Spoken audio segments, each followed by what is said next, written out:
You ever notice how certain people always seem to be wanting to be around you, to be in your business, watching your every move, hyper focused on everything you got going on in your life to the point of being invasive and intrusive, constantly watching you on social media, be the first one in your stories, but never actually like or comment, and they don't have to. That is absolutely their prerogative, but it is still weird energy that you need to pay attention to, even if they try to gaslight you that it's not weird energy. What person bringing you weird energy wants to admit, yes, I'm bringing you weird energy? So it is not your responsibility to take them at face value. It is your responsibility to protect yourself. Self-preservation is the first law of nature.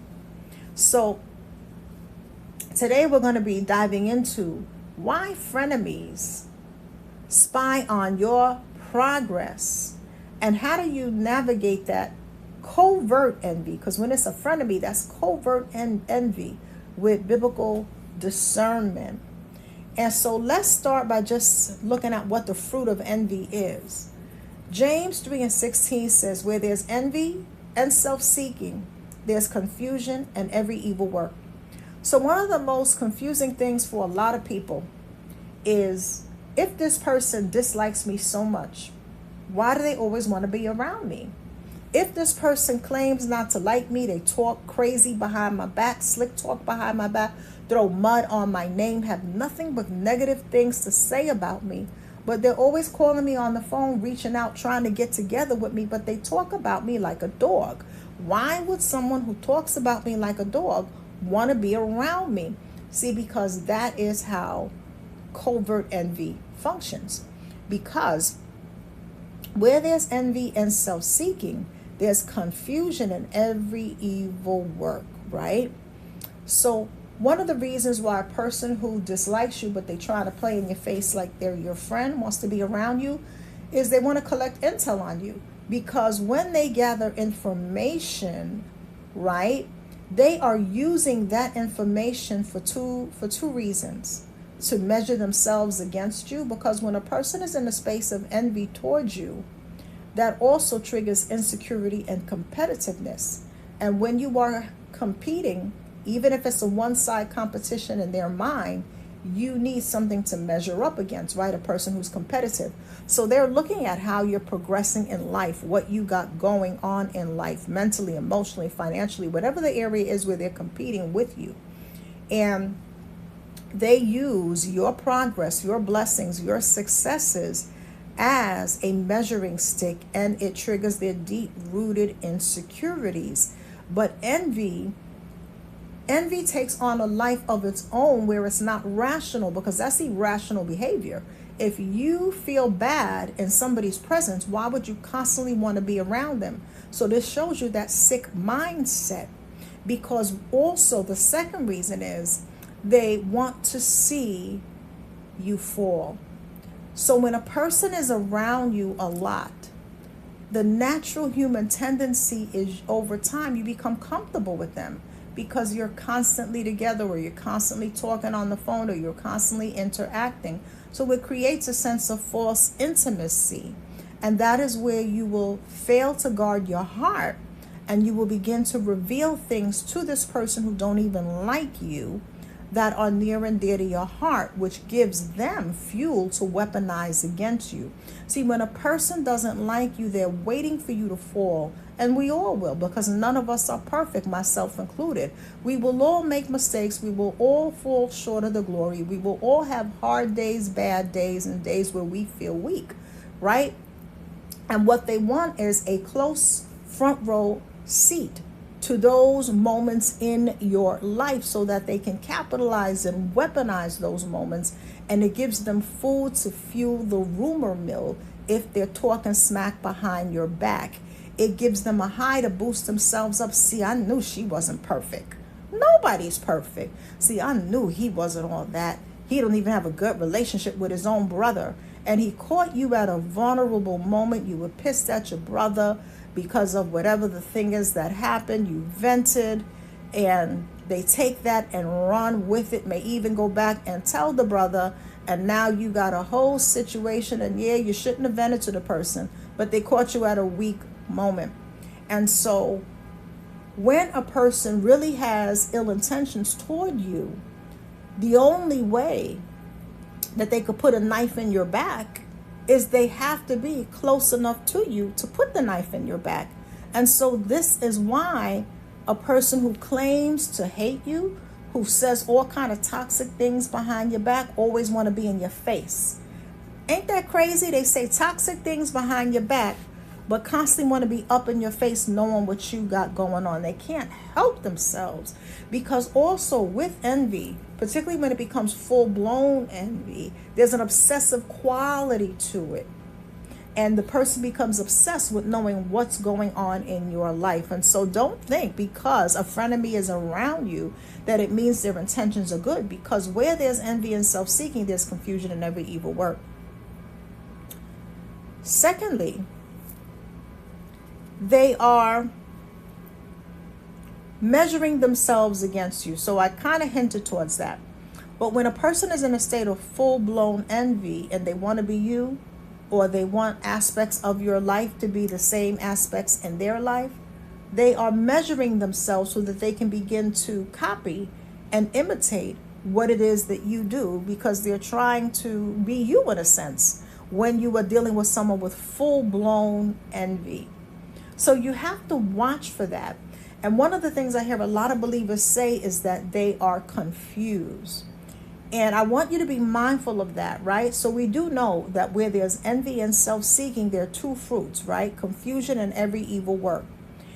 But here's what we also know, according to the scriptures, is that God is not the author of confusion.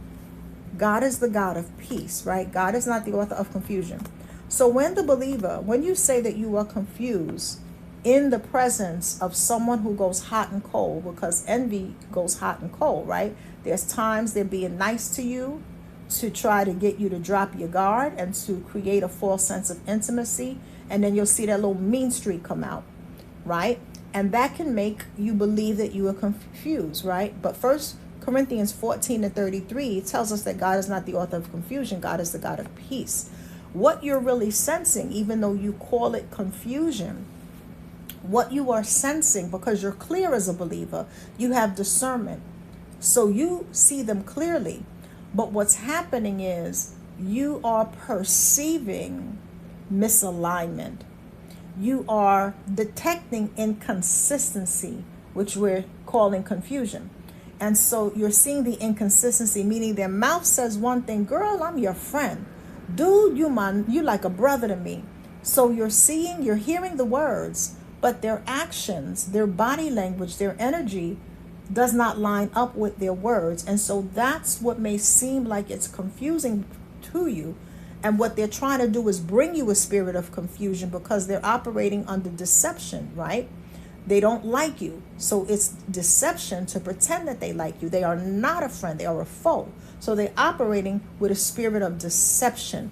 And so that brings a spirit of confusion and disorder. But in your mind, you are not confused. This is the fine hair I want to split today, because as a believer, you have discernment. You are not confused. You clearly can see that something is misaligned. We just don't have the language for it oftentimes. And that's what we're doing today, putting to words what we are sensing, seeing, and perceiving. So when that happens, I want you to try to get into the habit of naming what you're seeing rather than saying I'm confused. To say what I'm sensing is they're inconsistent. I'm sensing that they say one thing with their words, but their actions are showing me otherwise. They say they're my friend, but they constantly put me down. See how that's not confusing? That's inconsistency, even though they're trying to bring a spirit of confusion into your mind, because they're operating under deception. So the more that we can hone into that, you can really begin to see people very clearly. So that's number one. Now, here's the other thing. You're dealing with a person who, now remember, where there's envy and self-seeking. So a frenemy is also self-seeking. They have a selfish ambition. They are trying to collect intel on you to weaponize against you. That's self-seeking. That's a selfish, mean-spirited ambition. So you're going to see the evil work of gossip, right? Where there's envy and self-seeking, there's confusion in every evil work. So you will see the evil work of gossip, the evil work of outright lies, the evil work of trying to sabotage your good things, the evil work of cutting you down. And here's where you need to know in terms of the heart of a person who is envious. I want to take you to Proverbs 23, 6, 7, and 8 real quick. It says, do not eat the bread of a stingy man, and do not crave his delicacies, for he is keeping track inwardly, counting the cost. Eat and drink, he says, but his heart is not with you. You will vomit up what little you have eaten and waste your pleasant words. So it starts by letting you know, don't eat the bread of a stingy man, now meaning mankind. So the character trait of stinginess, which encompasses selfish ambition, selfishness, self-seeking, right, is that inwardly they keep track of every little thing. They're keeping track of how much you've progressed, but they're also keeping track of your mistakes, and we will all make them. They're keeping track of every blessing. They're keeping track of every vulnerability, every secret you might have confided in them because you were under the pretense that this was your friend. But look what it says. Inwardly, they're keeping track, but their heart is not with you. That's a nice way of saying they don't like you. They don't like you. Sometimes you just got to be like, they don't like me. There's freedom in knowing that because you know not to trust them now. And then it goes on to say, you will vomit what little you have eaten and waste your pleasant words. And so metaphorically, this is letting you know that you will want to vomit what little you've taken from them. This is the person that gives you a gift and will never let you forget it. You want to vomit that gift. You're like, if I could give it, let me give it back to you here. I don't even want it. I don't even want it. Or they treated you to a cup of coffee one time and will never let you forget it. If I could bring the coffee back, I would. They'll never let you forget it. Because their heart's not with you, what they will do is keep track of every little thing so that they can have enough data points to use against you to try to make you a bad guy for being only human. This is the person who you were coughing. They handed you a bottle of water, but they really don't like you. This is your frenemy now. And they're going to tell a story of how they saved your life. You were coughing. You could have walked a few steps and got you a cup of water. But they're going to tell the story of how they saved your life and you almost died. And you were like, this is a gross exaggeration. See, because they kept track of that water they gave you. And the water is they saved your life and now you owe them undying loyalty to someone who doesn't even have your best interest in mind. Look at the mindset. You cannot eat the bread of a stingy man, meaning you can't take nothing, including friendship, from a person who has a selfish, self-centered heart. You can't take their listening ear. No, they'll turn it against you. You can't eat the bread of a stingy man. You can't crave nothing they got to offer. So you got to be mindful when you are dealing with someone who is self-seeking.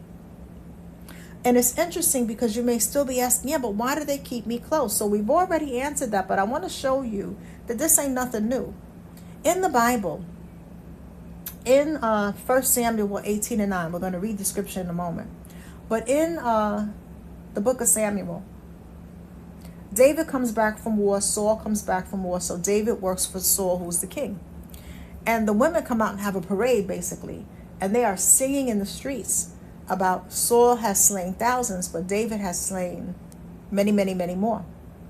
And so Saul didn't like that because they were accrediting David with being more victorious than the king himself. And what it says in 1 Samuel 18, verse 9, and Saul eyed David from that day forward. Think about the word being used, eyed. So eye doesn't just mean evil eye. That's part of it, the evil eye of envy. But eye also means he kept him close.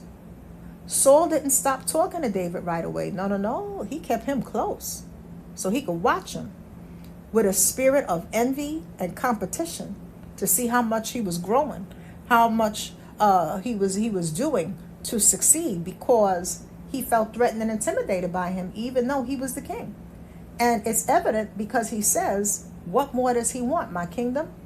So he was so threatened by David's natural blessing, success, favor, and the way people responded to David that he was threatened. This is why you cannot be naive enough to believe that because somebody has more than you materially, that they cannot be envious of something you bring to the table.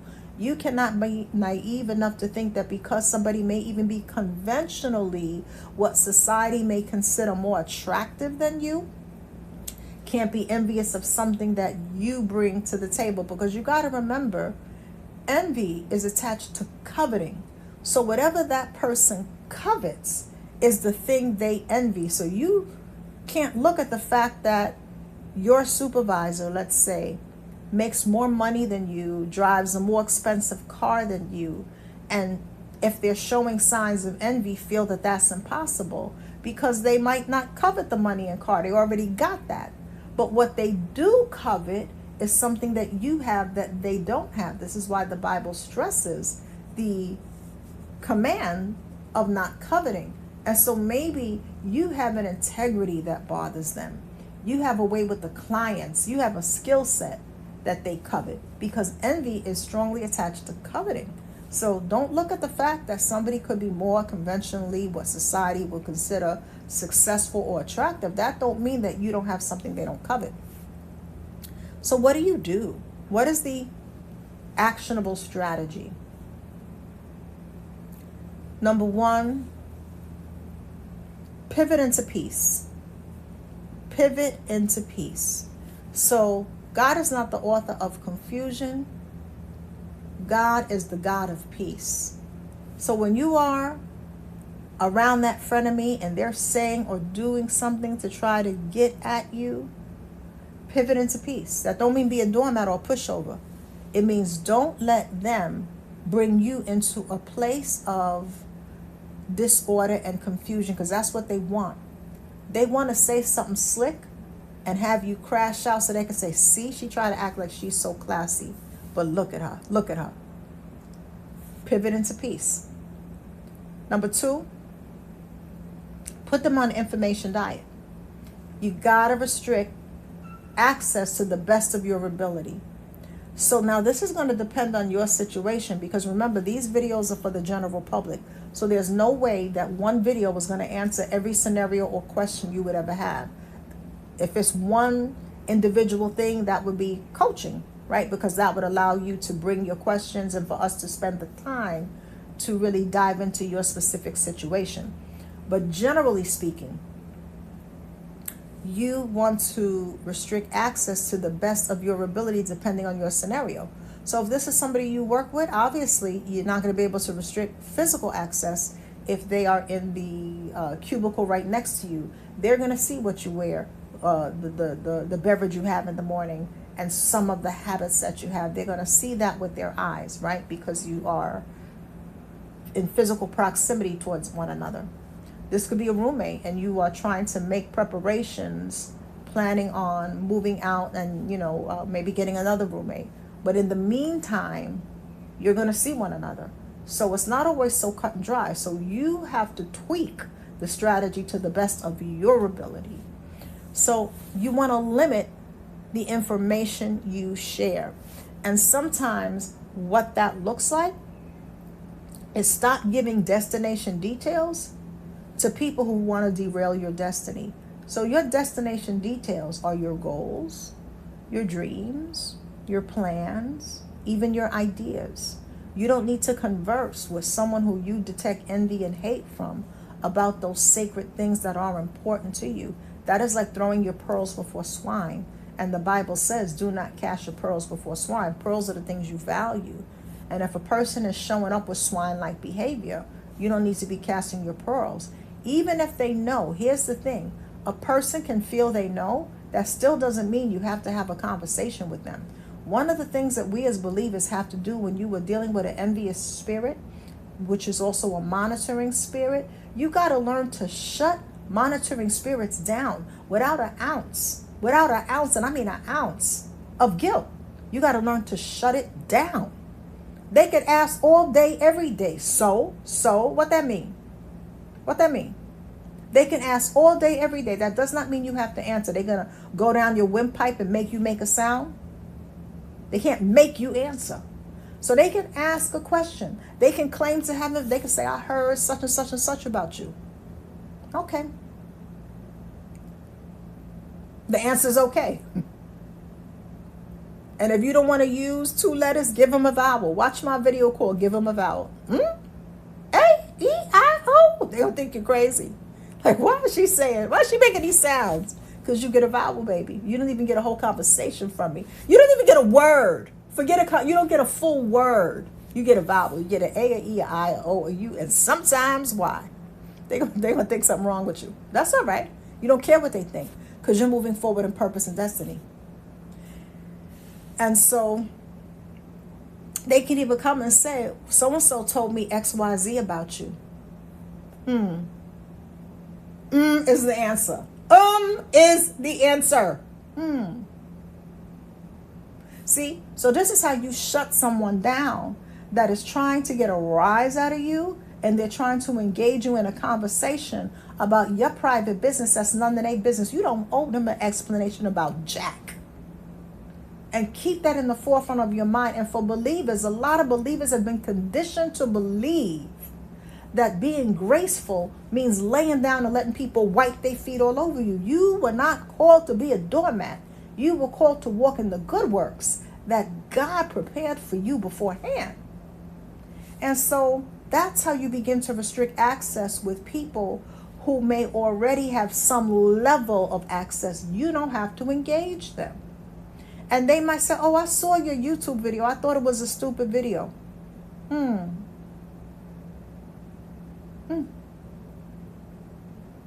That's the answer's They don't get a conversation. They don't even get words out of you. Start guarding your heart. And one of the fastest ways to guard your heart, if you've never learned how to guard your heart, is to guard your mouth, baby. When you guard your mouth, you guard your heart. That's part of guarding your heart. Guard what comes out of your mouth. Don't even give them a whole conversation. Don't even give them a sentence. Give them less than a sentence. Give them less than a word. Give them a vowel. That's how you restrict access. Now, they're going to say little things about you. They're going to say you're rude because they can't have their way. So what? So what? Strengthen your so what skills. It is a manipulative tactic to try to get you to backpedal and tell your business because they can't have their way. See, when you learn to discern on a whole nother level, people will not like you because you are ungaslightable. I don't even think that's a word, but it's going to be a word today. You are ungaslightable. You are unmanipulatable. That's not a word either, but it's going to be a word today. You are unable to be manipulated. And so when people can't manipulate you, gaslight you, control you, use you and abuse you, and we're talking about people with ill intentions, people who are controlling or narcissistic, why would they like you? You don't even want somebody like that to like you. So what, you don't like me? You never like me anyway. At least now we both know what it is. We ain't got to pretend. Jesus constantly called out hypocrisy. Constantly. And this is why the Pharisees couldn't stand him. And so you don't have to be confrontational. You don't got to be like, well, I know you a fake friend and I heard. You don't got to say all of that. Be about your business by being about your Father's business. Be about your goals, your growth, bringing God glory, unlocking your greatness, growing in the fruit of the Spirit. Be about that. Because when you're about the things of God, you ain't got time for the things of the enemy, because clearly the frenemy was sent by the enemy. So when you practice those two things, pivoting into your peace, because they want to bring you in a place of disorder. They want to watch your face drop when they tell you, oh yeah, I spoke to your ex and he said you were crazy. Don't defend yourself. Don't ask when and how. They looking for that from you. And pick up your phone and put your headphones on and start playing some music like you ain't even hear them.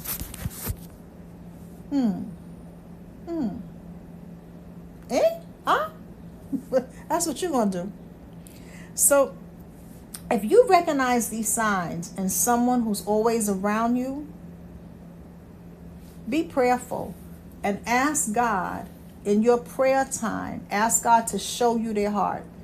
And I would hedge my bets that God has already showed you their heart by showing you their behavior. But be prayerful. Ask God to show you this person's heart. Show you what you need to see around this person, what you need to really lean into so that you can learn to guard your heart more intentionally around this person, whether it means a complete cutoff. And if you can't do a complete cutoff because it is your coworker or a family member who maybe you all live together, then it's about restricting access in the ways that you're able to do that within the context of that relationship. Ask God to give you the wisdom and show you how. God will give you wisdom. He gives his wisdom freely. That's what the Bible says. And we have workshops coming up on discernment. Visit our website. We have a whole lot of amazing resources on that website. Check out our digital living room. Go to CassandraMacMinistries.com. The digital living room is our blog. There are articles and teachings, the free articles and teachings on the digital living room. Check out our digital living room. Go to CassandraMacMinistries.com and check out what we have for you. You can also worship with us on Sundays. Church by phone is open to the public. You can find out more again at the website. I'll leave the link in the video description box, CassandraMacMinistries.com.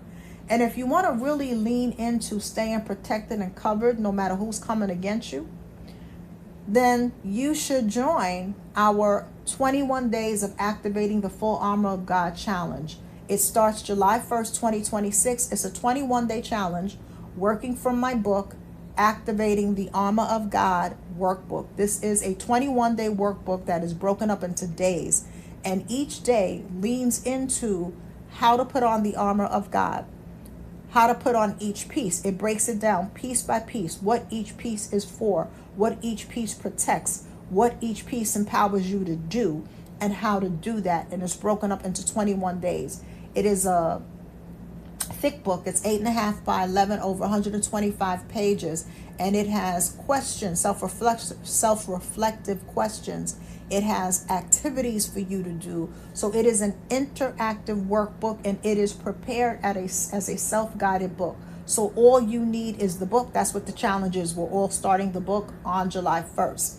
But if you want more guidance, the book gives you everything you need, but sometimes people like even more guidance. Then join the boot camp. So we have a boot camp. It's happening in the Wellness Club.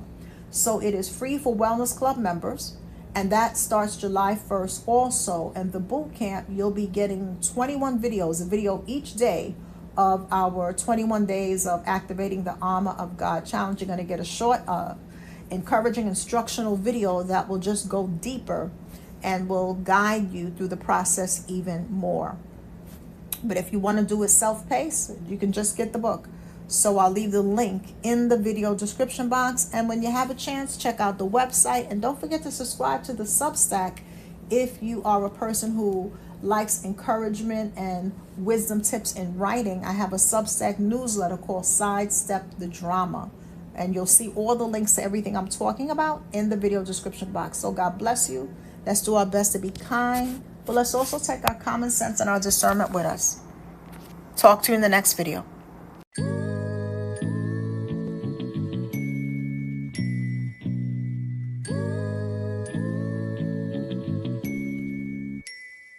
God has plans to prosper you, give you hope and a future too.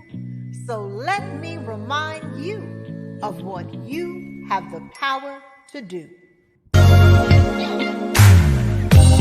You've been on a journey, trying to find your way.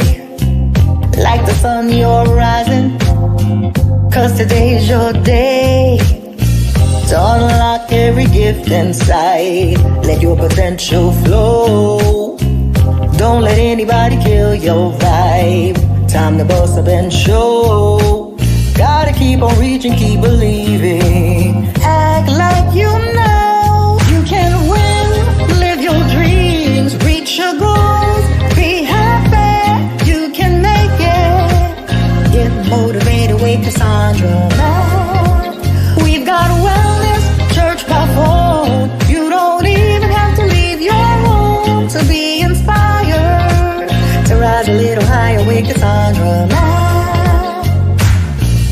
They said you never make it, but you're still here.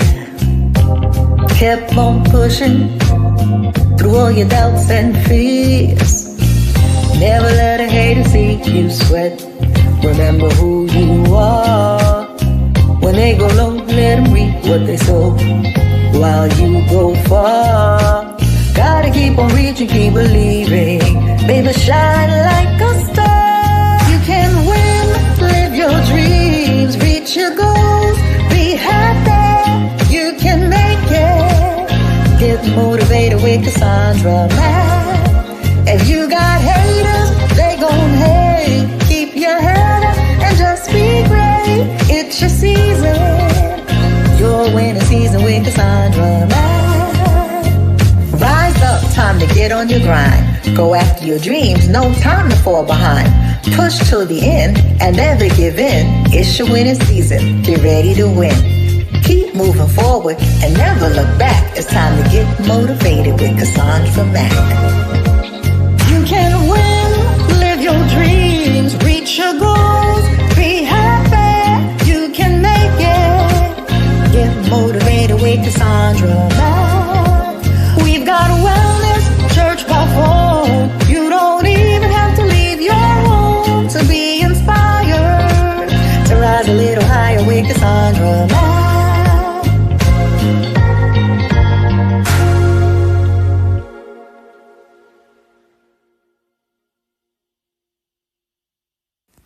Welcome to the Cassandra Mack channel, a channel dedicated to providing biblical wisdom and upliftment to those who want to be part of this community. So you know this up front, comments that are divisive, disrespectful, or deliberately contrary to the teaching shared here will be deleted and the person will be blocked. Understand that I post as I'm led by the Lord. I do not post for anyone's approval or validation. Therefore, I will not be swayed by those who come in bad faith to troll or who come with a disruptive agenda. If you find that this channel doesn't align with you, that's perfectly okay. If you are offended by my rules, my directness, or my delivery, that's okay also. I encourage you to find the YouTube channel that's a better fit, since obviously we're not it. And if you choose to unsubscribe, no need to announce your departure. We are not the airlines. At any time, you can simply choose not to get on board. To everyone else, thank you for being here. Let's continue to grow together. God bless you.